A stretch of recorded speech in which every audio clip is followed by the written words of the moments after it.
Hi everyone, good afternoon. I am Neha Gupta and I welcome you all to my YouTube channel Study Meet Neha. जो आज की हमारी class 49 रहने वाली है इंडियन पॉलिटी की, इसमें हम दो मेजर टॉपिक्स को डिस्कस करेंगे, जिसमें से हम सबसे पहले डिस्कस करेंगे कि what are the financial powers of the president of India, and in the second part of this video we will be discussing some of the judicial powers that are vested with the president of India. So let us make notes. This is class 49 of our subject Indian polity.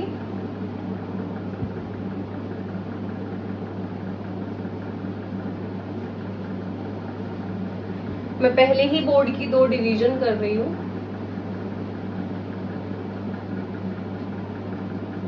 तो अभी हम पहले discuss करेंगे financial powers.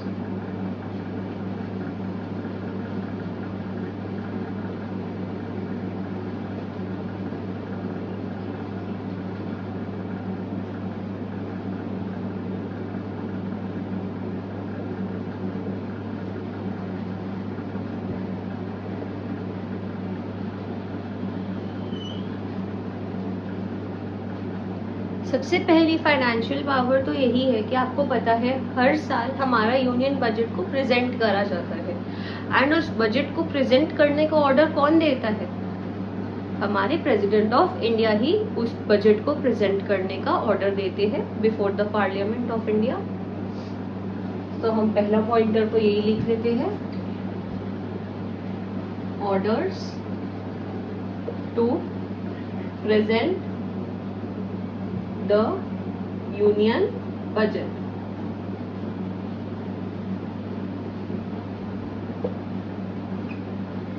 Then you see that any demand for any kind of grant can only be made before the committee or the parliament only after the prior recommendation or permission of the president. Any demand for grant कभी present करी जा सकती है जब आपके पास prior permission होती है. किसकी? प्रेसिडेंट की.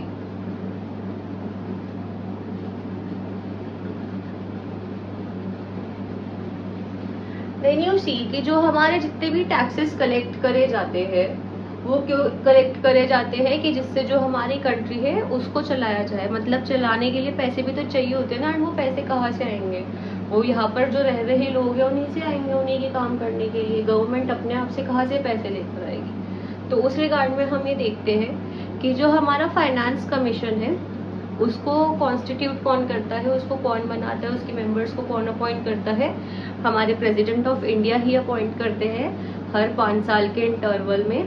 एंड जो भी डिवोल्यूशन ऑफ मनी होती है between the centre and state, ये भी कौन एडमिनिस्टर करते हैं, ये भी कौन, सेंटर के पास कितनी मनी जाएगी एंड स्टेट के पास कितनी मनी जाएगी, ये कौन डिसाइड करता है? हमारे प्रेसिडेंट ऑफ इंडिया ही डिसाइड करते हैं on the basis of recommendations that are made by the financial commission. Constitutes finance commission in every 5 years and devolution of resources को भी यही मॉनिटर करते हैं. देन हम ये देखते हैं कि जो हमारी लोकसभा है, I am emphasizing the word Lok Sabha, and it is only Lok Sabha, Rajya Sabha नहीं. जब लोकसभा में किसी भी तरीके का कोई मनी बिल इंट्रोड्यूस होता है तो उसके लिए भी आपको प्रायर परमिशन चाहिए होती है प्रेसिडेंट से ही. Prior permission needed to introduce money bill in Lok Sabha. And lastly, you all know about the contingency fund fund of India,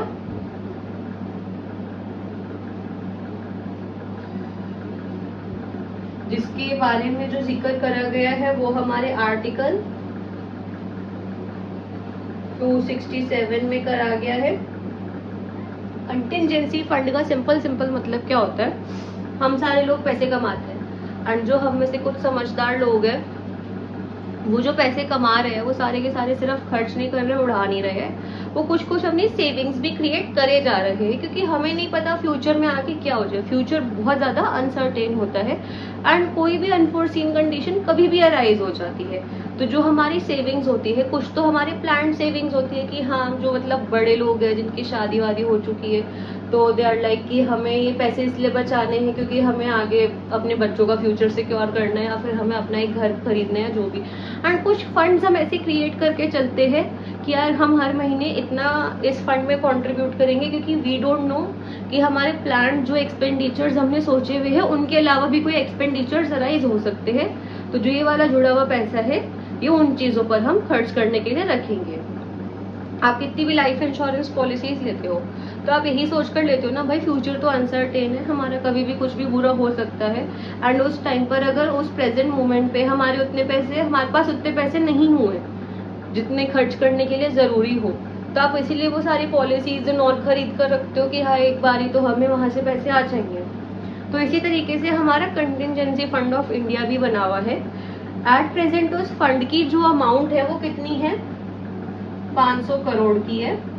500 crore रुपए हमारे कंटिजेंसी फंड में है। एंड जो ये फंड होता है इसके बारे में भी डिसीजंस कौन लेता है, हमारा प्रेसिडेंट ऑफ इंडिया ही लेता है कि इसे कैसे कहाँ पर खर्च करना है। एंड इसकी वैल्यू हो, जैसे अभी तो 500 करोड़ है, अगर आगे प्रेसिडेंट चाहे कि नहीं यार हमें तो अपने कंटिजेंसी फंड की वैल्यू बढ़ानी है, हमें वो 700 करोड़ करनी है फॉर एग्जाम्पल, तो वो उसको बढ़ाने का जो डिसीजन है वो भी हमारे प्रेसिडेंट के हाथ में ही होता है। तो ये तो सारी हो गई आपकी financial powers of the president of India. Now we move on to part 2 of this video where we'll discuss some of the judicial powers of the President of India.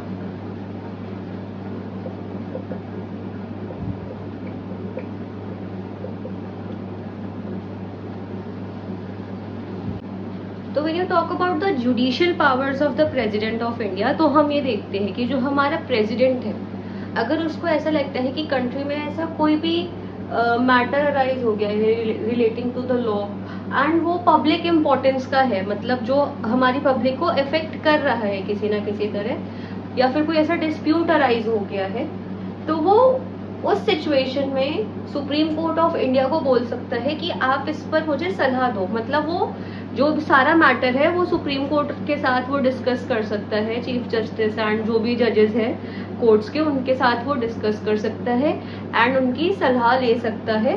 But जो वो सलाह मांग रहे हैं वो किसी भी तरीके से बाइंडिंग नहीं होती है कि अब तो ये कोर्ट ने बोल ही दिया है एंड अब जो प्रेसिडेंट है उसको ये चीज माननी पड़ेगी, तो ये ऐसी बात नहीं होती है। Can ask for advice on any dispute or legal matter from Supreme Court. And most importantly the second function is कि जब कोई ऐसे केसेस होते हैं जो कि कैपिटल पनिशमेंट को इन्वॉल्व करते हैं या फिर कोर्ट मार्शल को इन्वॉल्व करते हैं या फिर ऐसे गुनाहों के बारे में वो डिस्कस करते हैं जो कि हमारे यूनियन के खिलाफ कमिट करे जाए, तो उन मामलों में जो फैसला लिया जाता है वो भी हमारे प्रेसिडेंट ले सकते हैं। And there are 5 or 6 ways कि जिससे वो अपना फैसला सुना सकते हैं, मतलब या तो वो उस इंसान को माफ कर सकते हैं या फिर जो भी आगे 6 तरीके देखेंगे। It is upon the president to grant pardon or to reprieve or to respite or for the remission of the punishment or to suspend or to remit। तो ये प्रेसिडेंट के हाथ में होता है कि उनको जो ये हमने 3 तरीके की गुनाह या फिर जो हमने सिचुएशंस डिस्कस करी थी उसमें हमारे प्रेसिडेंट को क्या करना होता है, ये उसके ऊपर डिपेंड करता है। तो यही थी आपकी आज की क्लास 49, जिसमें हमने हमारे प्रेसिडेंट ऑफ इंडिया की फाइनेंशियल एंड जुडिशियल पावर्स को डिस्कस करा। एंड आई होप कि ये तो बहुत ज़्यादा ही छोटे एंड इजी टॉपिक्स थे जो आपको अच्छे से समझ आ गए होंगे। जो ये सारे वेज है, pardon, reprieve, respite, and I will make a short on them. हर चीज़ पर मैं एक शॉर्ट अपलोड करूँगी अपने चैनल पे, तो वो आप देखकर उनका मतलब समझ सकते हैं उन शॉर्ट से। तो यही थी आज की क्लास। एंड अगर आपको कंटेंट एंड वीडियो अच्छी लग रही है, रेलिवेंट लग रही है, तो आप उन्हें लाइक और शेयर ज़रूर करें एंड चैनल को भी सब्सक्राइब करें। Thank you so much.